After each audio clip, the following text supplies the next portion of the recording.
नमस्कार दोस्तों, आप सभी का स्टडी फॉर यूपीएससी पीसीएस में स्वागत है। मॉडर्न हिस्ट्री का एमसीक्यू है, ये एनसीईआरटी एमसीक्यू सीरीज है, दृष्टि आईएएस की बुक है ये। और इससे फिर से हम लोग शुरू कर रहे हैं। बीच में इसलिए रोक दिया था क्योंकि करंट अफेयर, बिहार स्पेशल और भी बहुत सारे ऐसे सब्जेक्ट थे जो मुझे करवाने थे अर्जेंट बेसिस पर। अब फिर से हम इसको शुरू कर रहे हैं। साथ में बिहार स्पेशल का भी लेक्चर मिलेगा आपको, और बीपीएससी पीवाईक्यू के सारे एमसीक्यू अपने चैनल पर अपलोड हैं ऑलरेडी। प्लेलिस्ट में जाकर देखिए और उसको प्रैक्टिस करना शुरू कर दीजिए। 60 दिन से भी कम बचे, 59 दिन बचे आपके एग्जामिनेशन के।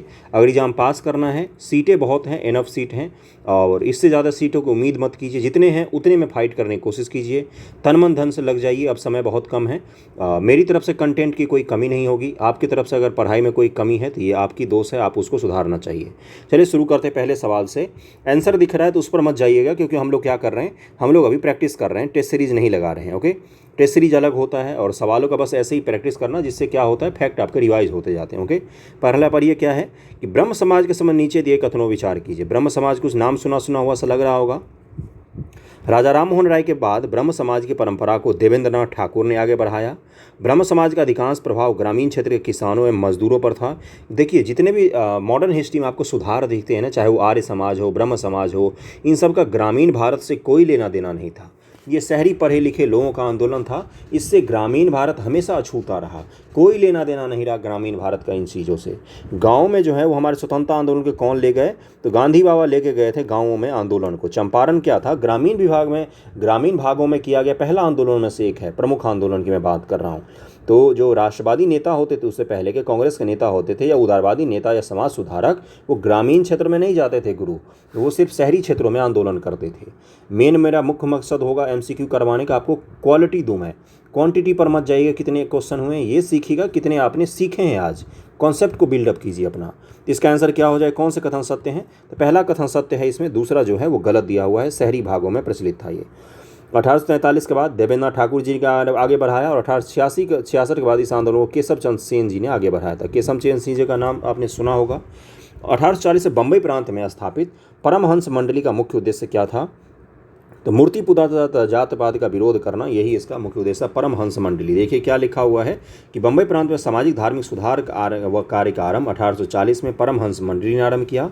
इसका मुख्य उद्देश्य मूर्ति पूजा तथा जाति प्रथा का विरोध करना। पश्चिम भारत के पहले धार्मिक सुधारक संभवतः गोपाल हरि देशमुख थे, जिन्हें जनता लोकहितवादी कहती थी। ओके, अगले सवाल पर हम लोग चलते हैं। प्रार्थना समाज की स्थापना किसने की थी, तो ये बहुत ही आसान सवाल है। आत्माराम पांडुरंग ने इसकी स्थापना की थी। आत्माराम पांडुरंग। प्रार्थना समाज के संबंध में नीचे दिए कथनों पर विचार कीजिए। इन कथनों पर विचार कीजिए। यह ब्रह्म समाज से बहुत अधिक प्रभावित था। इसने एक ईश्वर की पूजा का प्रचार किया। तेलुगु सुधारक वीरेशलिंगम ने इसका प्रसार दक्षिण भारत में किया था। चौथे का आंसर क्या हो जाएगा, इसका आंसर हो जाएगा सी। तीनों के तीनों स्टेटमेंट है जो सत्य दिए हुए हैं। ओके, उपयुक्त सभी कथन सत्य हैं। चूंकि केशव चंद्र सेन की प्रेरणा से श्री आत्माराम पांडुरंग ने प्रार्थना समाज की स्थापना की थी, इसलिए उस पर ब्रह्म समाज का गहरा प्रभाव था। प्रार्थना समाज ने एक ईश्वर की पूजा का प्रचार किया तथा धर्म को जाति प्रथा के रूढ़ियों से और पुरोहितों के वर्चस्व से मुक्त कराने का प्रयास किया। तेलुगु सुधारक वीरेशलिंगम जी इनके दक्षिण भारत में प्रसार के लिए जाने जाते हैं। 1896 में विवेकानंद जी रामकृष्ण मिशन की स्थापना की, जिसका प्रमुख उद्देश्य क्या था, तो इसका प्रमुख उद्देश्य था सामाजिक कल्याण और समाज की सेवा। आज भी ये रामकृष्ण मिशन अपने पूरे धनबल के साथ काम कर रहा है। ओके, और अगला क्या है, विभिन्न संस्था या संगठनों तथा उसके संस्थापकों के संबंध में निम्नलिखित में से कौन सा युग्म सुमेलित है। आर्य समाज स्वामी दयानंद सरस्वती, बिल्कुल सही दिया हुआ है। थियोसॉफिकल सोसाइटी एनी बेसेंट, ये क्या है, सही है। और क्या लिखा हो, संगठन उनके संस्थापक नहीं थी एनी बेसेंट जी इसके। Okay, Mohammedan Anglo Oriental college Syed Ahmad Khan, तो इसका 1 और 3 सही होना चाहिए, दूसरा गलत होना चाहिए। देखिए क्या दिया हुआ है, 1 और 3 सही है, दूसरा गलत है, क्योंकि कर्नल अरकाट और जो मैडम एच ब्लावास्की थी वो थी संस्थापक इसके थियोसॉफिकल सोसाइटी के। ओके, अगला क्या है, स्वामी दयानंद सरस्वती के संबंध में कौन सा कथन असत्य है, ये बताना है आपको। उन्होंने दक्षिण भारत में हिंदू धर्म के सुधार के लिए आर्य समाज की स्थापना की थी। नहीं, उन्होंने उत्तर भारत में हिंदू धर्म के सुधार के लिए आर्य समाज की स्थापना की थी, और बम्बई में इसकी स्थापना की गई थी आर्य समाज की 1875 ईस्वी में। देखिए यहाँ पर लिखा हुआ है 1875 ईस्वी में इसकी स्थापना की गई थी। ओके, तो ये गलत था इसका। अगला है, भारत में थियोसॉफिकल सोसाइटी का मुख्यालय अडियार में था, मद्रास के निकट अडियार में। थियोसॉफिस्टों ने हिंदुत्व, जरथुस्त्र मत तथा बौद्ध मत जैसे प्राचीन धर्मों को पुनः स्थापित और मजबूत करने का प्रयास किया। तो दूसरे का आंसर क्या, इसका आंसर क्या हो जाएगा, दोनों को दोनों स्टेटमेंट सही दिए हुए हैं। ओके, देखिए क्या लिखा हुआ, थियोसॉफिकल सोसाइटी की स्थापना संयुक्त राज्य अमेरिका में मैडम एच.पी. ब्लावास्की और कर्नल एच.एस. अल्कॉट के द्वारा किया गया था। बाद में ये भारत आ गया और 1886 मद्रास के करीब आडियार में उन्होंने सोसाइटी का मुख्यालय स्थापित किया था। तो इसको आप ध्यान में रखिएगा, कहाँ पर, मद्रास के निकट आडियार में इसका मुख्यालय था। थियोसॉफिस्ट प्रचार करते थे कि हिंदुत्व, जरथुष्ट मत जो पारसी धर्म होता है, बौद्ध मत जैसे प्राचीन धर्म को पुनः स्थापित तथा मजबूत किया जाए। यह पश्चिम देशों के ऐसे लोगों द्वारा चलाया जा रहा एक आंदोलन था जो भारतीय धर्म और दार्शनिक परंपरा का महिमा मंडन करते थे। ओके, बनारस में केंद्रीय हिंदू विद्यालय की स्थापना किसने की थी? ये सवाल बीपीएससी में भी पूछा गया है, यूपीएससी में भी पूछा गया है, यूपीपीएससी में भी पूछा गया है, इसलिए वेरी वेरी इंपॉर्टेंट है। एनी बेसेंट जी ने यहाँ पर दिया हुआ है। भारत में श्रीमती एनी बेसेंट के प्रमुख कार्यों में से एक था बनारस में केंद्रीय हिंदू विश्वविद्यालय की स्थापना करना, जिसे बाद में मदन मोहन मालवीय जी ने बनारस हिंदू विश्वविद्यालय के रूप में विकसित किया। नींव किसने रखा था? तो नींव रखा था एनी बेसेंट जी ने। नाम था उसमें सेंट्रल हिंदू विश्वविद्यालय, और बाद में इसका नाम कर दिया गया बनारस काशी विश्वविद्यालय। जो आप सुनते हैं बनारस हिंदू विश्वविद्यालय, बीएचयू का नाम जो सुनते हैं, वो बाद में इसका नाम पड़ा। अगला है आपका कि मोहम्मडन लिटरेरी सोसाइटी ने मुसलमानों में धार्मिक, राजनीतिक तथा सामाजिक प्रश्नों पर विचार विमर्श को बढ़ा दिया। सैयद अहमद खान द्वारा मोहम्मडन एंग्लो ओरिएंटल कॉलेज की स्थापना इस्लामिक धर्म तथा शिक्षा का प्रचार प्रसार करने के लिए किया गया था। इस्लामिक धर्म और शिक्षा का प्रचार प्रसार कर लिए वो कॉलेज खोलेंगे। बताइए इसका आंसर क्या हो जाएगा? अब केवल 1 सही है और दूसरा गलत दिया हुआ है। क्या है भाई? पहला कथन सही है, जबकि दूसरा में क्या है? उच्च वर्गों को मुसलमानों ने पश्चिमी शिक्षा व संस्कृति के संपर्क से बचने की कोशिश की। धार्मिक सुधार दिशा आरंभ 1863 में मोहम्मडन लिटरेरी सोसाइटी ने किया, और इस सोसाइटी ने आधुनिक विचारों के प्रकाश में धार्मिक, सामाजिक तथा राजनीतिक प्रश्नों पर विचार विमर्श को बढ़ावा दिया और पश्चिमी शिक्षा अपनाने के लिए उच्च और मध्यम वर्ग के मुसलमानों को प्रेरित किया था। मुस्लिमों को मॉडर्न एजुकेशन दिलवाने में सैयद अहमद खान जी का बहुत बड़ा योगदान है, लेकिन फिर भी वो संपूर्ण रूप में सफल नहीं हो पाए। अंग्रेजों के आने के बाद जितने हिंदू मत को मानने वाले या दूसरे मत को मानने वाले लोगों ने मॉडर्न एजुकेशन को अपनाया, उतने इस्लाम मत को मानने वाले लोगों ने मॉडर्न एजुकेशन को नहीं अपनाया। इसका परिणाम बहुत भयावह हुआ कि समाज का एक वर्ग जो है वो पिछड़ता चला गया और एक वर्ग आगे बढ़ता चला गया, जिसका उपयोग अंग्रेज़ों ने किसके लिए किया? तो बांटो और राज करो की नीति के लिए किया कि देखो सारा पद जो है वो हिंदुओं के पास है, आर्मी में ज़्यादा हिंदू होंगे, सरकार में ज़्यादा हिंदू होंगे, तुम्हें कोई पद दिया नहीं जाएगा, इसलिए तुम ऐसा करो, अलग देश की मांग करो जहां मुस्लिमों का शासन होगा, मुस्लिम ही शासक होंगे, मुस्लिम ही शासित होंगे। इसी के कारण पाकिस्तान की मांग को भी इससे बढ़ावा मिला। तो एक एजुकेशन नहीं मिलने के कारण इसका परिणाम आप देख रहे हैं। यही इतिहास आपको सिखाने की कोशिश करता है। ओके, दूसरा कथन असत्य है। सैयद अहमद खान का विश्वास था कि मुस्लिम का धार्मिक और सामाजिक जीवन पाश्चात्य वैज्ञानिक ज्ञान और संस्कृति को अपनाकर ही सुधर सकता है। उन्होंने 1875 में अलीगढ़ में मोहम्मडन एंग्लो ओरिएंटल कॉलेज की स्थापना की, पाश्चात्य विज्ञान और संस्कृति का प्रचार करने वाले केंद्र के रूप में की। बाद में इस कॉलेज का विकास अलीगढ़ मुस्लिम विश्वविद्यालय के रूप में हुआ था। रहनुमाई मजदयासन सभा रिलीजियस रिफॉर्म एसोसिएशन का संबंध किस धर्म में सुधार से है? ये पारसी धर्म में सुधार से है, के लिए इसकी स्थापना की गई थी। और इसके स्थापक कौन थे? तो नेरोजी फरंदून जी, दादा भाई नेरोजी, एस बंगाली और ये सब लोगों ने स्थापना किया था इसका। 1920 में पंजाब में शुरू किए गए अकाली आंदोलन का मुख्य उद्देश्य क्या था? अकाली दल का जो आप पंजाब में नाम सुनते हो अभी, ये इसी आंदोलन से उपजी हुई एक पार्टी है। बहुत पुरानी पार्टी अकालियों की, लेकिन इसका मुख्य क्या था? गुरुद्वारों में सुधार करना, सिख धर्म में सुधार करना। गुरुद्वारों में जो भ्रष्टाचार होते तो उसको लेकर लड़ाई की थी खूब सारा इन्होंने। सिखों को लड़ाकू सैनिकों में परिवर्तित करना, सिखों में आधुनिक ज्ञान और विज्ञान का प्रसार करना। अगला क्या है? गुरुद्वारों के प्रबंधन का शुद्धिकरण करना। गुरुद्वारों में बहुत ज़्यादा भ्रष्टाचार होता था, उसको सुधार करने के लिए अकाली आंदोलन की शुरुआत की गई थी। इसको ध्यान में रखिएगा। अकालियों के नेतृत्व 1921 में सिख जनता ने इस महंतों और इनकी सहायता करने वाले सरकारों के खिलाफ एक शक्तिशाली सत्याग्रह छेड़ दिया था। तो अकाली आंदोलन का नाम ध्यान में रखिएगा, ये सिख धर्म सुधार से संबंधित है। 19वीं और 20वीं शताब्दी के धार्मिक आंदोलन के संबंध में नीचे दिए कथनों पर विचार कीजिए। चलिए विचार करते हैं। ये धार्मिक सुधार आंदोलन बुद्धिवाद, मानवतावाद के सिद्धांत पर आधारित थे। इस आंदोलन ने उभरते हुए मध्य वर्ग तथा आधुनिक शिक्षा प्राप्त लोगों को सबसे अधिक प्रभावित किया। तो 13 का आंसर क्या हो जाएगा? 13 का आंसर हो जाएगा बिल्कुल सही है, दोनों के दोनों सही हैं। मध्य वर्ग ही प्रभावित हुआ और आधुनिक शिक्षा प्राप्त शहरी वर्ग प्रभावित हुआ था। ग्रामीण वर्ग को इससे कोई खास प्रभाव नहीं पड़ा था। ओके, अगले सवाल पर चलें हम लोग। ये तो बाकी कॉन्सेप्ट आपको पता चल गया। धार्मिक सामाजिक सुधार आंदोलन के नकारात्मक पक्ष के संबंध में नीचे दिए कथनों विचार कीजिए। हर चीज़ का सकारात्मक और नकारात्मक नकारात्मक दोनों होता है। जो धार्मिक सामाजिक सुधार आंदोलन चलाए गए थे मॉडर्न हिस्ट्री के फेज में, उसके नकारात्मक प्रभाव क्या थे? तो उसका पहला था सांप्रदायिकता बढ़ गई थी, उसमें डिवाइड क्रिएट हो गया था। दूसरा था कि शहरी भागों में ही प्रचलित था, अमीर लोगों में ज़्यादा प्रचलित था। इस आंदोलन की पहुंच किसान तथा नगरों के गरीब जनता तक नहीं थी। बिल्कुल सही दिया हुआ है। अतीत की महानता तथा धर्म ग्रंथों को आधार बनाने के कारण मानव बुद्धि वैज्ञानिक दृष्टिकोण की विशेषता को धक्का पहुंचा। धर्म जरूरत से ज़्यादा जोर देने पर समाज में फूट की प्रवृत्ति बढ़ी। तो 14 का आंसर क्या हो जाएगा? इसका आंसर देखते हैं, यहाँ पर दिया हुआ है 1 2 3 सत्य दिया हुआ है। ओके, अगले सवाल पर चलते हैं हम लोग। अगला सवाल क्या है, और इसका एक्सप्लेनेशन तो मैं आपको समझा ही चुका हूँ। औपनिवेशिक काल के दौरान किन कारकों ने जाति प्रथा को कमज़ोर करने का काम किया? देखिए, जाति प्रथा अंग्रेजों के भारत में आने का जो सबसे पॉजिटिव रहा इफेक्ट, वो एकमात्र रहा कि पहला तो रहा आपका कि आपके इतिहास में बहुत सारे खोज हुए हैं। मौर्य से पहले का इतिहास और मौर्यों के इतिहास का प्रमाण, उसके बाद से वैदिक, उत्तर वैदिक, हड़प्पा, इन सब की खोज अंग्रेजों काल में ही हुए, उन्हीं के देन से हुई। कोई अकबर महोदय ने तो इतिहास विभाग की स्थापना की नहीं थी ऐसा कि इतिहास खोजो भाई। वो अपना इतिहास लिखने के लिए लोग रखते थे, ऐसा तो खनन तरीके का नहीं था कि भाई खोजो हड़प्पा क्या है। लेकिन अंग्रेजों ने इस तरह के विभाग को स्थापित किया था। अलेक्जेंडर फ्लेमिंग का आप लोग नाम सुनते हैं। तो देखिए यहाँ पर क्या क्या है, कौन कौन सी प्रणाली है। तो एक रेलवे जो है उसने जाति प्रथा को कमजोर करने में बहुत महत्वपूर्ण भूमिका निभाई थी। आधुनिक व्यापार उद्योग और नई शिक्षा प्रणाली। रेलवे कैसे जाति प्रथा को कमजोर करता है? पहले क्या होता था, एक जाति का छांव नहीं पड़ने देते थे उच्च वर्ण के लोग। तो रेलवे ने क्या बोला, अब आपके लिए तो हम सीट नहीं बदलेंगे। उस सीट पर कौन बैठ के गया है, अब आपको भी बैठना है उसी सीट पर।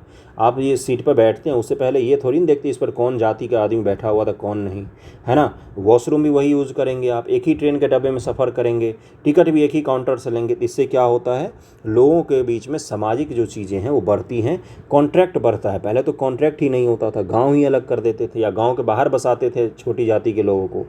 तो ये सब चीज़ें कैसे हुई, धीरे धीरे समाप्त हो गए। नई शिक्षा प्रणाली भी है, आधुनिक व्यापार उद्योग का भी इसमें अच्छा खासा योगदान है। ओके, भारत में राष्ट्रीय आंदोलन का विकास ने जाति प्रथा को बढ़ावा दिया। ये स्टेटमेंट सही लग रहा है क्या आपको?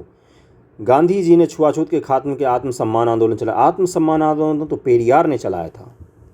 पेरियार तो आज़ादी के बाद तक रहे हैं, और डी आंसर हो जाएगा इसका, डी आंसर हो जाएगा। ओके, पहला कथन असत्य है। राष्ट्रीयवादी आंदोलन का विकास के ने जाति प्रथा को कमजोर बनाने में महत्वपूर्ण भूमिका निभाई।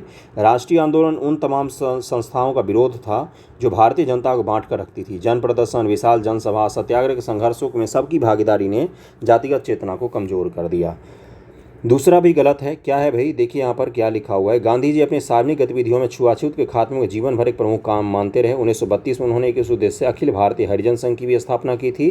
उनका तर्क था कि हिंदू शास्त्रों में छुआछूत की कोई मान्यता नहीं दी गई है। शास्त्रों में दी ही गई रहती तो उस समय के हिसाब से होगी तो होगी, आज के हिसाब से कभी भी किसी भी चीज़ को शास्त्र में जो लिखा हुआ है उसको सही मत मान लिया कीजिए, एक बार उसको तर्कों पर जरूर गढ़ लेना चाहिए। आत्मसम्मान आंदोलन दक्षिण भारत ब्राह्मणों द्वारा लादी गई नियोक्ता का मुकाबला करने के लिए गैर ब्राह्मणों द्वारा 1920 के दशक में चलाया गया था। दक्षिण भारत में 2 ही जाति होते हैं, ये आपको पता होना चाहिए। एक जाति होती है ब्राह्मण, उत्तर भारत में बहुत सारी जातियां होती हैं, और एक होता है गैर ब्राह्मण। गैर ब्राह्मण में जितने आते हैं सब अछूत में आते हैं, और ब्राह्मण में जो आते हैं 2 ही जाति होती है दक्षिण भारत में। इतिहास पढ़ा रहा हूँ, आपको जातिवादी नहीं बना रहा हूँ। अखिल भारतीय अनुसूचित जाति महासंघ की स्थापना किसके द्वारा की गई थी? तो डॉक्टर भीमराव अम्बेडकर जी के द्वारा की गई थी। डॉक्टर भीमराव अम्बेडकर जो खुद एक अनुसूचित जाति के थे, उन्होंने अपना पूरा जीवन जातिगत अत्याचार विरोधी संघर्षों को समर्पित कर दिया। इसके लिए उन्होंने अखिल भारतीय अनुसूचित जाति महासंघ की स्थापना की थी। इनसे जुड़े हुए किताबें अगर आपको पढ़ने का मौका मिले तो जरूर पढ़िए, भले ही आप किसी भी कास्ट से, किसी भी उससे बिलोंग करते हैं। श्री नारायण गुरु ने जाति प्रथा के खिलाफ जीवन भर अपना संघर्ष भारत के किस क्षेत्र में चलाया था? तो केरल के क्षेत्रों में चलाया था नारायण गुरु ने। ओके, केरल में श्री नारायण गुरु ने जाति प्रथा के खिलाफ जीवन भर संघर्ष चलाया। उन्होंने ही मानव जाति के लिए एक धर्म, एक जाति और एक ईश्वर का प्रसिद्ध नारा दिया था कि एक जाति ही है मानव का, एक धर्म है मानव का, और एक आपका ईश्वर है। और केरल से जुड़ी हुई चीज़ें किसी दिन मैं आपको डिटेल पढ़ाऊँगा, जाति प्रथा के क्या क्या वहाँ पर खेल देखने को मिले हैं। बहुत विभत्स से कहानियाँ हैं, तो किसी दिन मैं आपको डिटेल पढ़ाऊँगा, कहानी जिस दिन मैं बताऊँगा आपको। भारत में सर्वप्रथम किसने निचली जातियों को लड़कियों के लिए स्कूल खोला? तो ये खोला था आपका किसने? तो महात्मा फुले ने, ज्योतिबा फुले ने। इनकी पत्नी का क्या नाम था? सावित्रीबाई फुले। दरअसल में उन्होंने ही शुरू किया था इनकी मदद से। ज्योतिबा फुले की शादी जब हुई सावित्री फुले से, तो सावित्री फुले उस समय पढ़ी लिखी नहीं थी, अक्षर का ज्ञान नहीं था, तो सावित्री फूले को किसने पढ़ाया लिखा है? तो महात्मा ज्योतिबा फूले ने पढ़ाया लिखा। महात्मा ज्योतिबा फूले ने हमेशा बोला कि मैं ब्राह्मणों का विरोध नहीं करता, मैं ब्राह्मणवाद का विरोध करता हूँ। ऐसे ब्राह्मणवाद जो कमज़ोर वर्ग को कुचलने का काम करते हैं, जो जातिवाद को बढ़ावा देते हैं, छुआछूत को बढ़ावा देते हैं। तो महात्मा फूले ने सबसे पहले अपनी पत्नी को पढ़ाया, सावित्रीबाई फूले को। जब इनको पढ़ाया तो इनको शिक्षा का पता चला कि शिक्षा का क्या है भाई महत्व। तब इन्होंने छोटी छोटी महिलाओं, बच्चियों के लिए, लड़कियों के लिए स्कूल खोला था, भारत का पहला। तो सावित्रीबाई फूले हैं, ये इनकी कहानी पता होनी चाहिए आपको। महाराष्ट्र 19वीं सदी के उत्तरार्ध में निचली जाति में जन्मे ज्योतिबा फूले ने ब्राह्मणों के धार्मिक सत्ता के खिलाफ जीवन भर आंदोलन चलाया। वे आधुनिक शिक्षा को निचली जातियों के मुक्ति का सबसे शक्तिशाली अस्त्र समझते थे। वे पहली व्यक्ति थे जिन्होंने निचली जाति की लड़कियों के लिए अनेक स्कूल खोले थे। और इनकी बुक का क्या नाम है? इनके बुक का नाम है गुलामगिरी। उनकी पुस्तक का नाम है गुलामगिरी। अगला क्या है? राष्ट्रवादी आंदोलन 1905 से 1918। Very very very important section. इस इंपॉर्टेंट सेक्शन से सबसे अधिक सवाल आपसे पूछे जाएंगे, ध्यानपूर्वक कीजिएगा। वीडियो पसंद आ रहा हो तो शेयर कर दिया कीजिए, थोड़ा सा मास्टर पर एहसान करना चाहिए। 20वीं सदी के आरंभ में उग्र राष्ट्रवाद के विकास के प्रमुख कारण क्या क्या थे? उग्र राष्ट्रवाद के विकास के कारण बताइए, पढ़िए क्या क्या कारण दिया हुआ है। शिक्षा और बेरोजगारी में वृद्धि, अंतर्राष्ट्रीय प्रभाव, रेलवे का विकास। अब इसमें से कौन कौन से कारण होंगे? उग्र राष्ट्रवाद वगैरह मैंने स्पेक्ट्रम से मेंस के लिए आपको पढ़ाया है। हिस्ट्री के नाम से प्लेलिस्ट होगा, लेक्चर नाम से, GS1 हिस्ट्री नाम से प्लेलिस्ट होगा। उसमें मैंने डिटेल में आपको हिस्ट्री, मॉडर्न हिस्ट्री पढ़ाया है। मैंने पढ़ाने की मैं बात कर रहा हूँ, MCQ नहीं, पढ़ाया है मैंने। तो अगर मुझसे पढ़ना हो तो उसमें जाके पढ़ सकते हैं आप। बाकी तो आप लोग पढ़ाकू हैं ही। 1 और 2 इसका आंसर हो जाएगा। रेलवे का विकास उससे पहले हो चुका था। 20वीं सदी के आरंभ में भारत में उग्र राष्ट्रवाद के विकास के प्रमुख कारण थे ब्रिटिश शासनों के सही चरित्र को पहचाना, चरित्र को, बेरोजगारी में वृद्धि, आत्मसम्मान और आत्मविश्वास का प्रसार, अंतर्राष्ट्रीय प्रभाव, 1896 इथियोपिया के हाथों इटली की सेना का पराजय, जापान के हाथों रूस की हार। इससे क्या हुआ कि व्हाइट लोग भी हारते हैं, ये सिद्धांत पहली बार आया। उससे पहले था कि व्हाइट लोग कभी युद्ध में हारते नहीं हैं। जब इथियोपिया ने इटली की सेना को परास्त कर दिया बुरी तरीके से, और किसने? जापान ने रूसियों को मारा। सोचिए रूस कितना बड़ा, कितना शक्तिशाली था, लेकिन जापानी लोग हार नहीं मानते। उन्होंने सबको हराया दुनिया में। फिर उनको अंत में 2 बमबार जी झेला पड़ा, नागासाकी और हिरोशिमा, तब जाके वो शांत हुए। अगला क्या है? उग्र राष्ट्रवादी विचार, सांप्रदायिक अस्तित्व में प्रशिक्षित नेतृत्व। ये सभी के कारण उग्र राष्ट्रवाद का उदय हुआ था। इन सभी के कारण निम्नलिखित किस राजनेता ने परंपरागत धार्मिक उत्सव का उपयोग राष्ट्रवादी विचारों का प्रचार प्रसार के लिए किया था? तो बाल गंगाधर तिलक जी थे, बाल गंगाधर तिलक। महाराष्ट्र में उग्र राष्ट्रवादी संप्रदाय के सबसे प्रमुख प्रतिनिधित्व तो बाल गंगाधर तिलक थे। 1893 में इन्होंने एक परंपरागत धार्मिक उत्सव अर्थात गणपति उत्सव में गीत व भाषणों के द्वारा राष्ट्रवादी विचारों का प्रचार प्रसार किया था। बाल गंगाधर तिलक से संबंधित नीचे दिए कथनों विचार कीजिए। उन्होंने मराठी भाषा में केसरी नामक समाचार पत्र निकाला। महाराष्ट्र में उन्होंने शिवाजी उत्सव को आरंभ किया। 1896-97 में महाराष्ट्र में कर न चुकाने का आंदोलन चलाया था। इसका आंसर देखिए क्या है। इसका आंसर क्या हो जाएगा? तीनों के तीनों स्टेटमेंट सही दिए हुए हैं। तीनों स्टेटमेंट जो है वो सही दिए हुए हैं। ये क्या लिखा हुआ है कि मराठा जो था ये अंग्रेजी भाषा में था और केसरी जो है ये मराठी भाषा में प्रकाशित किया इन्होंने। उन्होंने 1895 में शिवाजी उत्सव का आयोजन आरंभ करवाया। 1895 को ध्यान में रखिएगा, जिसका उद्देश्य महाराष्ट्रीय युवकों के आगे अनुकरण के लिए शिवाजी का उदाहरण सामने रख उनके राष्ट्रवाद की भावना को पैदा करना। छत्रपति शिवाजी का भी क्या उद्देश्य रहा? हमेशा जब तक वो लड़े तब तक पहला उद्देश्य क्या था? स्वराज, स्वराज का उद्देश्य था उनका। ओके, स्वराज का झंडा बुलंद किया था उन्होंने। 1896-97 में उन्होंने महाराष्ट्र में कर न चुकाने का अभियान चलाया। उन्होंने महाराष्ट्र के अकाल पीड़ित किसानों से कहा कि अगर उनकी फसल चौपट हो जाए तो मालगुजारी न दे। वो निम्नलिखित में कौन से उग्रवादी राजनीतिक गतिविधियों से संबंधित थे? उग्रवादी राष्ट्रवादी गतिविधियों से। तो गोपाल कृष्ण गोखले जो हैं ये किससे हैं? तो ये लिबरल नेता हैं, उदारवादी में आते हैं। तो इनको काट दीजिए अब ऑप्शन में से, आपको आंसर क्या मिल जाएगा? मिल जाएगा। उसके बाद से कौन से? दादा भाई नौरोजी जो हैं ये भी उदारवादी हैं, आपको पता ही होगा, लिबरल रहे हैं ये हमेशा। नरम दल के नेता थे, तो इन दोनों काट देंगे तो 1 और 4 इसका आंसर हो जाएगा। ओके, भारतीय राष्ट्रवादी आंदोलन उग्र राष्ट्रवादी की विचारधारा और कार्य पद्धति के समय नीचे दिए कथनों पर विचार कीजिए। वे अंग्रेजों के कृपापूर्ण मार्गदर्शन नियंत्रण और भारत की प्रगति चाहते थे। वे जनता की कार्रवाई के द्वारा स्वराज प्राप्त करना चाहते थे। इन लोगों ने भारतीय इतिहास और संस्कृति से प्रेरणा ली। तो इसका आंसर क्या हो जाएगा? इसका आंसर हो जाएगा 2 और 3 जो है ये दोनों सही है। भाई कृपापूर्ण मार्गदर्शन तो कौन लोग चाहते थे? उदारवादी लोग चाहते थे। उदारवादी चाहते थे लॉन्ग लीव क्वीन का गाना गाएंगे और हम भारत को अंग्रेजों का अधीन ही रखेंगे। ये उदारवादियों की नीति थी। लेकिन ये जो आए इन्होंने बोला था ना तो हम लॉन्ग लिव क्वीन गाएंगे, ना तो हम अंग्रेज़ों का अधीन रहेंगे, हमको चाहिए संपूर्ण इज्जत और आज़ादी। तो यही किसने बोला था? उग्रवादियों का यही नारा था। मैं याद करने के लिए इस तरह से बता रहा हूँ, बाकी मैं अच्छे तरीके से भी बता सकता हूँ आपको, ऐसा कुछ नहीं है। अगले पर चलते हैं। 1905 बंगाल का विभाजन करने वाला वायसराय कौन था? तो बंगाल का विभाजन करने वाला लॉर्ड कर्जन था। ओके, 20 जुलाई 1905 को लॉर्ड कर्जन ने एक आदेश जारी करके बंगाल को 2 भागों में बांट दिया।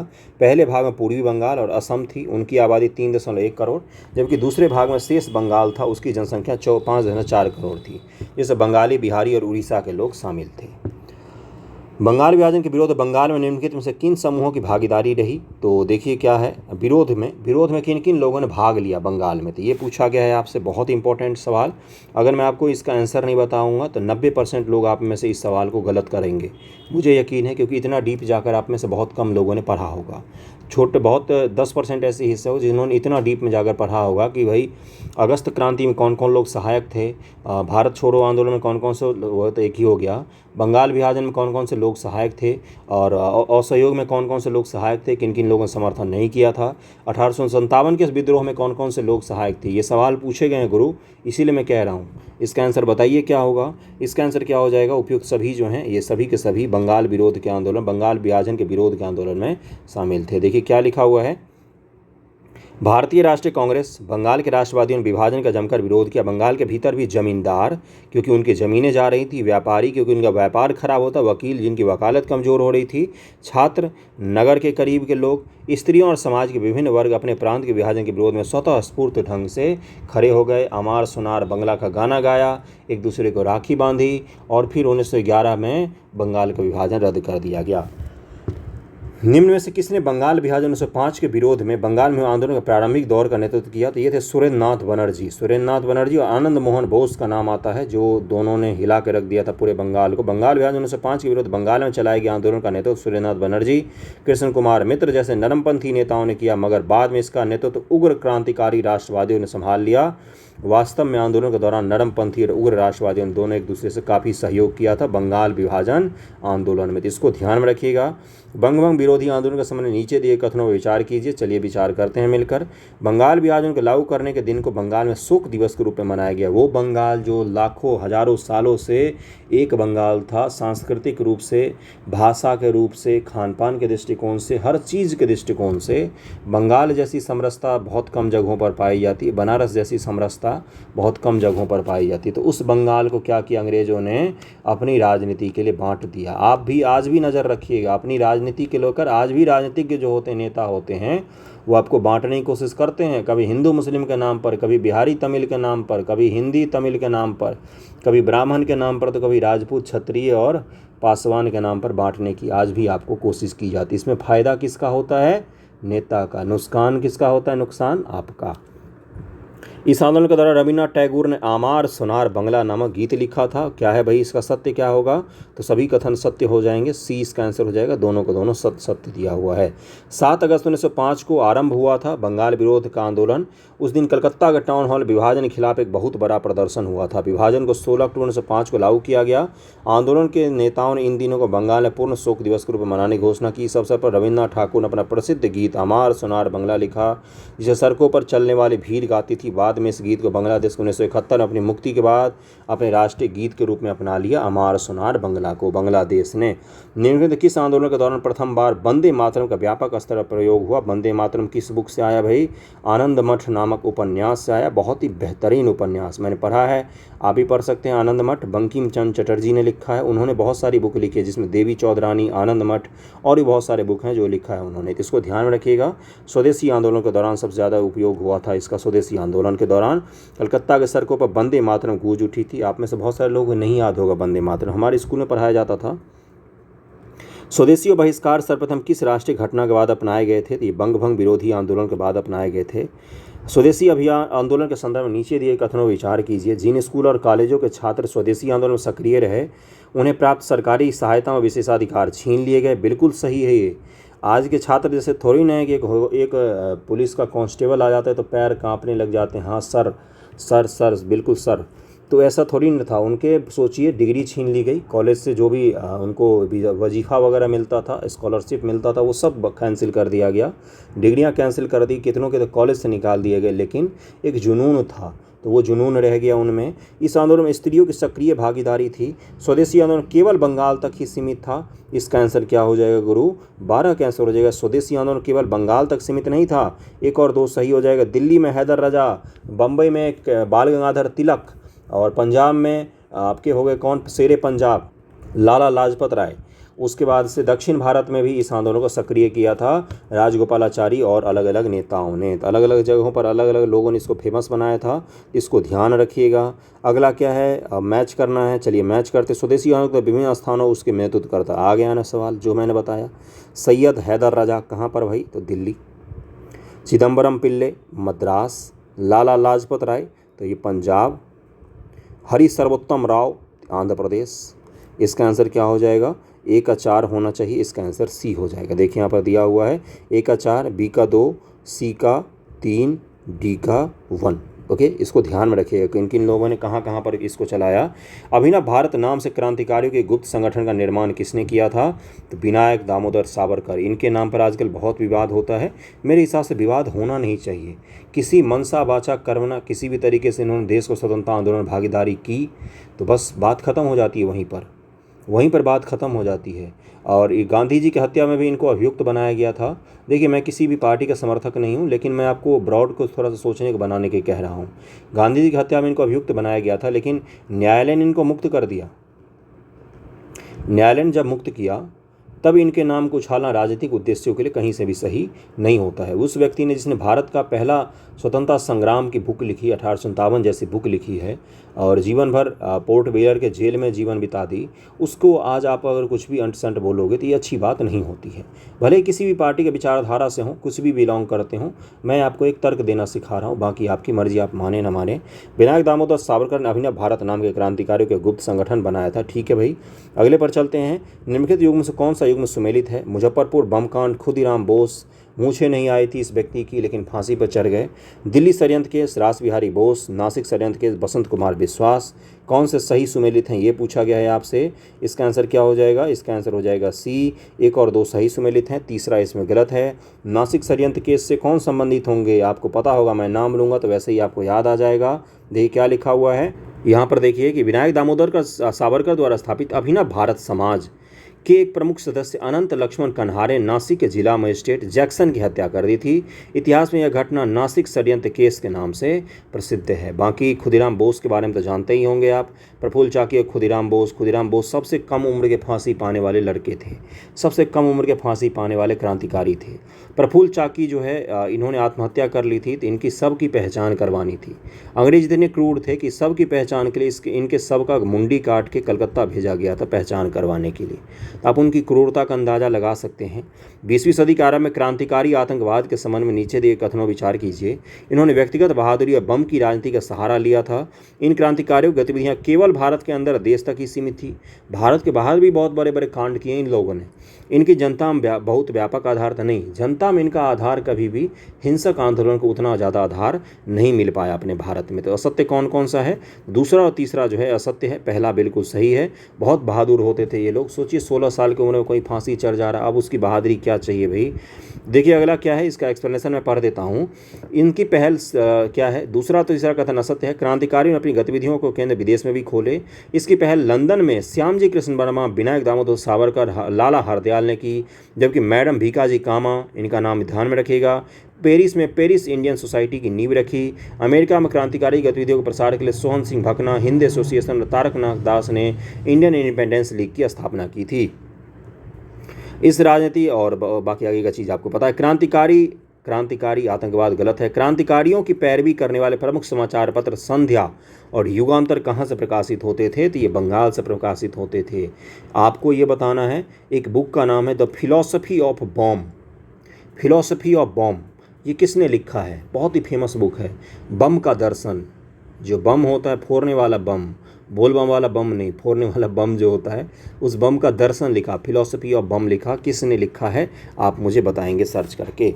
1905 में कांग्रेस के बनारस अधिवेशन का संबंध नीचे दिए कथन पर विचार कीजिए। चलिए विचार करते हैं। इस अधिवेशन की अध्यक्षता रास बिहारी घोष ने की थी। 1905 बनारस अधिवेशन। इस अधिवेशन कांग्रेस ने बंगाल के स्वदेशी और बहिष्कार आंदोलन का समर्थन किया। कांग्रेस के नरमपंथी कार्यकर्ता स्वदेशी और बहिष्कार आंदोलन को देश के बाहर फैलाना चाहते थे। नरमपंथी लोग चाहेंगे कि इसको देश से बाहर फैलाया जाए। आप मुझे बताइएगा एक बार सोचकर, कौन से कथन सत्य होंगे गुरु? तो केवल और केवल दूसरा सत्य है, पहला और तीसरा जो है वो बिल्कुल असत्य है, बिल्कुल ही गलत दिया हुआ है, 100% गलत है। पहला कथन असत्य है। 1905 में कांग्रेस बनारस अधिवेशन की अध्यक्षता गोखले साहब ने की थी, गोपाल कृष्ण गोखले ने। इसको लेकर भी खूब झगड़ा फसाद हुआ था। 1907 में तो बट जाएगी कांग्रेस, नरम और गरम में इतना झगड़ा फसाद होगा। गोखले ने बंगाल विभाजन के कर्जन के प्रतिक्रियावादी शासन की खुलकर निंदा की थी। दूसरा कथन असत्य है। 1905 के अधिवेशन में कांग्रेस से बंगाल भी स्वदेशी बहिष्कार आंदोलन का समर्थन किया था। तीसरा कथन असत्य है। इस अधिवेशन में नरमपंथी गरमपंथी कांग्रेस नेताओं के बीच जमकर बहस हुई, मतभेद उभरे। नरमपंथी कार्यकर्ता बहिष्कार को बंगाल तक, वहाँ भी केवल विदेशी मामलों तक सीमित रखना चाहते, जबकि गरमपंथी बोलते सिर्फ स्वदेशी आंदोलन सिर्फ बंगाल में क्यों, पूरे देश में चलाओ, विदेश में चलाओ, सब जगह चलाएंगे हम। इसको लेकर खूब सारा तकरार हुआ था, लेकिन अंततः नरमपंथी लोग जीत गए थे, क्योंकि अध्यक्षता कौन कर रहे थे? गोखले साहब कर रहे थे अध्यक्षता। गोखले खूब नरमपंथी थे, खुद नरमपंथी थे। 1906 में फिर कौन बनेंगे? इसी झगड़ा का परिणाम होगा कि 1906 में ऐसे व्यक्ति को दे दिया जाएगा अधिवेशन की अध्यक्षता, कलकत्ता अधिवेशन की अध्यक्षता, जिनके नाम पर किसी का कोई विवाद ही नहीं होता था, क्योंकि वो हमारे राष्ट्रवादी आंदोलन का भीष्म पितामह थे। कौन थे बताइए? तो दादा भाई नेहरू को दे दी जाती अध्यक्षता, क्योंकि नरमपंथी और गरमपंथी दोनों उनके नाम पर चुप हो गए। 1907 में फिर विवाद हुआ कि वो चाहते थे कि बाल गंगाधर तिलक बने, ये चाहते थे कि नहीं बाल गंगाधर तिलक बन ही नहीं सकते हैं। तो फिर 1907 में विभाजन ही हो जाता है। अगला कौन सा है? भारतीय राष्ट्रीय कांग्रेस द्वारा किस अधिवेशन में सर्वप्रथम स्वशासन और स्वराज की मांग को ब्रिटिश सरकार के सामने रखा गया था? तो कलकत्ता अधिवेशन 1906। दादा भाई नेहरू जी जो थे इसके अध्यक्ष थे, इसको ध्यान में रखिएगा। 1906 में कलकत्ता अधिवेशन राष्ट्रीय कांग्रेस के अध्यक्ष दादा भाई नेहरू जी ने अपने अध्यक्षीय भाषण में घोषणा की कि भारत के राष्ट्रीय आंदोलन का उद्देश्य ग्रेट ब्रिटेन और उपनिवेशों की तरह का स्वशासन या स्वराज है। ओके। नरम दल गरम दल के रूप में भारतीय राष्ट्रीय कांग्रेस का विभाजन किस अधिवेशन में हुआ? तो आपको अभी तक कितनी बार बता चुका हूँ, 1907 सूरत अधिवेशन। खूब मारा मारी हुआ था नरम और गरम दल में, है ना। दिसंबर 1907 में सूरत अधिवेशन में भारतीय राष्ट्रीय कांग्रेस के दो टुकड़ों में विभाजित हो गई। नरमपंथी नेता कांग्रेस संगठन पर कब्जा करने और उसके गरमपंथियों को निष्कासित करने में सफल रहे। गरमपंथियों को निकाल दिया गया और बाल गंगाधर तिलक जैसे लोगों को कांग्रेस से निकाल दिया गया, उनको दूर कर दिया गया। जो बाल गंगाधर तिलक इतने प्रभावशाली महाराष्ट्र के नेता थे, जो जब जेल जाते थे तो आंदोलन समाप्त हो जाता था, जेल से बाहर निकलते थे तो आंदोलन शुरू हो जाता था। अब खुद सोचिए, कांग्रेस कमज़ोर होगी कि मजबूत होगी? तो कांग्रेस कमज़ोर हुई थी इस दौरान। 1907 के सूरत अधिवेशन के बाद कांग्रेस संगठन पर गरमपंथी नेताओं का कब्जा हो गया।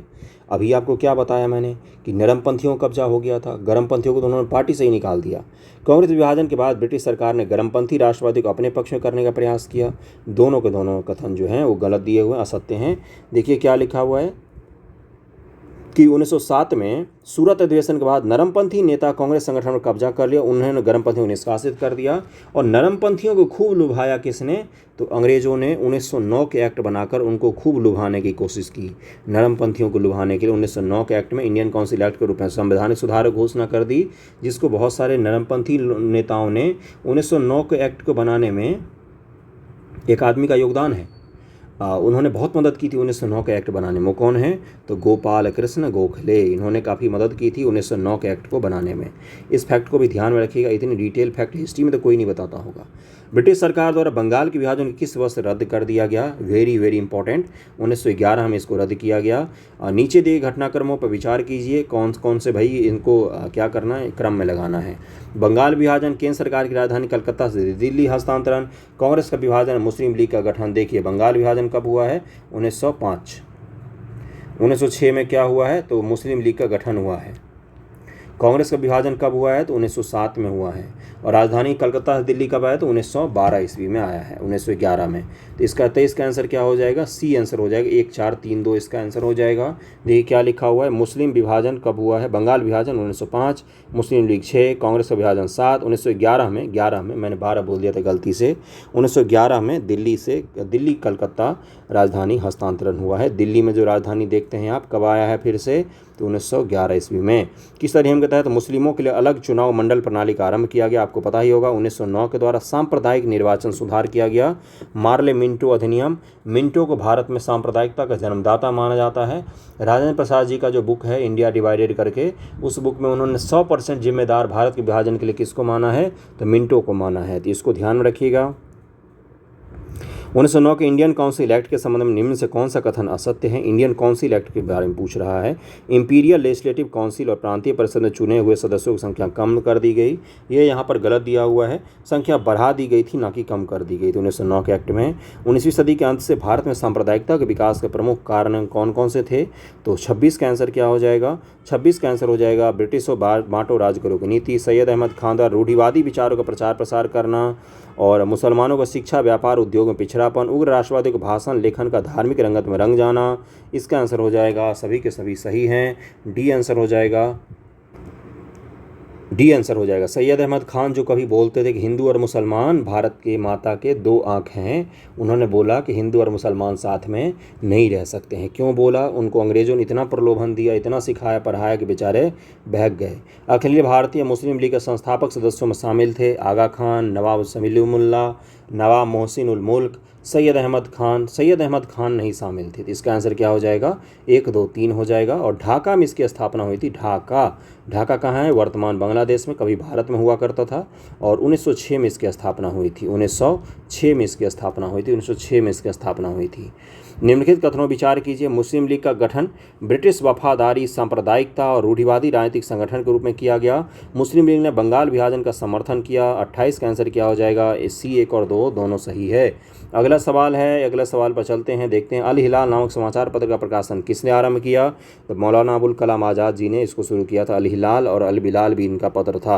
अहरार आंदोलन किसके कौन से कथन सही हैं, तो यह उग्र राष्ट्रवादी मुस्लिम नेताओं द्वारा शुरू किया गया था। अहरार आंदोलन, ए आंसर हो जाएगा इसका, ए आंसर हो जाएगा। 20वीं सदी के आरंभ में मौलाना मोहम्मद अली, हकीम अजमल खान, मजरूल हक का नाम आपने सुना होगा, बिहार बीपीएससी में तो मजरूल हक को खूब जानते होंगे, खूब सारा इनका नाम आया है। हक के नेतृत्व में उग्र राष्ट्रवादी अहरार आंदोलन की स्थापना हुई। स्वशासन के आधुनिक विचारों से प्रेरित होकर उन्होंने उग्र राष्ट्रवादी आंदोलन की सक्रिय भागीदारी में प्रचार किया था। स्वराज मेरा जन्मसिद्ध अधिकार है, मैं इसे लेकर रहूंगा, तो ये बाल गंगाधर तिलक जी थे, तिलक महोदय ने कहा था। निम्न से कौन होम रूल लीग आंदोलन की स्थापना से नहीं जुड़ा हुआ है, और तो इसका आंसर क्या है, लाला हरदयाल। ये किससे जुड़े हुए हैं, तो ये है आपका गदर आंदोलन। सैन फ्रांसिस्को अमेरिका याद कीजिए, कामागाटा मारू जहाज प्रकरण को याद कीजिए, सब गदर आंदोलन से संबंधित है। इसका आंसर क्या हो जाएगा, लाला हरदयाल हो जाएगा। निम्नलिखित कथनों विचार कीजिए, चलिए विचार करते हैं। 1913 में अमेरिका और कनाडा में बसे क्रांतिकारी भारतीयों ने गदर पार्टी की स्थापना की। बिल्कुल सही है भाई। गदर पार्टी के द्वारा गदर नामक साप्ताहिक पत्रिका का प्रकाशन किया गया। सही है भाई। गदर पार्टी की विचारधारा धर्मनिरपेक्ष थी। तो इसका आंसर क्या हो जाएगा, इसका आंसर हो जाएगा, सारे के सारे कथन सही दिए हुए हैं, सब सही दिया हुआ है। अभी मैंने आपको बताया लाला हरदयाल, मोहम्मद बरकतुल्ला, भगवान सिंह, रामचंद्र, सोहन सिंह भकना गदर पार्टी के कुछ प्रमुख नेताओं में से एक थे। लेकिन ये आंदोलन शुरू होता उससे पहले ही इसको दबा दिया गया, ख़त्म कर दिया गया था। बिल्कुल बहुत बेदर्दी से इसको दबाया गया था। गदर पार्टी की विचारधारा बहुत ही धर्मनिरपेक्ष थी। सोहन सिंह भकना के जो बाद पंजाब के प्रमुख किसान नेता बने के शब्दों में, हम सिख या पंजाबी नहीं, हमारा धर्म देशभक्ति है, ये इनका कहना था सोहन सिंह भकना का। कांग्रेस और मुस्लिम लीग के बीच प्रसिद्ध लखनऊ समझौता कब हुआ, तो 1916 में लखनऊ समझौता हुआ। ये बहुत बड़ी भूल मानी जाती कांग्रेस की, क्योंकि कांग्रेस ने क्या किया, मुस्लिम लीग को अपने बराबर का दर्जा दे दिया। देखिए, जब आप किसी समझौता करते हैं तो वो आपके बराबर का होता है, जब आप किसी से आग्रह करते हैं तो आप उससे छोटे होते हैं। तो इन्होंने समझौता कर लिया मुस्लिम लीग के साथ, यानी कि उसको अपने बराबर का दर्जा दे दिया। वही मुस्लिम लीग आगे जाकर क्या बनने वाली थी, तो घाव बनने वाली थी, जिसको कांग्रेस ने अपने समान बिठाने की हिम्मत कर ली, उसको इतनी औकात दे दी कि आप हमारे बगल में बैठ सको। ये नहीं करना चाहिए था। खैर, इसके पीछे की भी पूरी कहानी है। मॉडर्न हिस्ट्री जिस दिन मैं पढ़ाऊँगा आपको, उस दिन सारे आयाम मैं डिटेल में समझाऊँगा कभी। किसी दिन अपने पास भी होगा डिजिटल बोर्ड तो आपको समझाऊंगा, अभी तो नहीं है। कांग्रेस और मुस्लिम लीग के बीच प्रसिद्ध लखनऊ समझौता 1916 में हुआ। 1916 का कांग्रेस के लखनऊ अधिवेशन के संबंध नीचे दिए कथनों विचार कीजिए। चलिए विचार करते हैं। अंबिका चरण मजूमदार ने इसकी अध्यक्षता की थी। इस अधिवेशन में कांग्रेस के नरमपंथी और गर्मपंथी दल के नेताओं पुनः एकता स्थापित हुई। इस अधिवेशन कांग्रेस ने मुस्लिमों के पृथक निर्वाचन मंडल के सिद्धांत को स्वीकार किया था। तो 35 का आंसर क्या हो जाएगा? डी। तीनों के तीनों स्टेटमेंट सही दिए हुए हैं, तीनों के तीनों स्टेटमेंट सही दिए हुए हैं। और इस तरह से आपका पूरा सवाल मैंने कहाँ तक करवा दिया? 1916 तक करवा दिया। और ये PDF भी आपको कल ही मिल जाएगा, जब अपलोड होगा उसके अगले दिन मिल जाएगा आपको। और वीडियो कैसा लगा ज़रूर बताइएगा मुझे। Okay, thank you so much आप सभी का।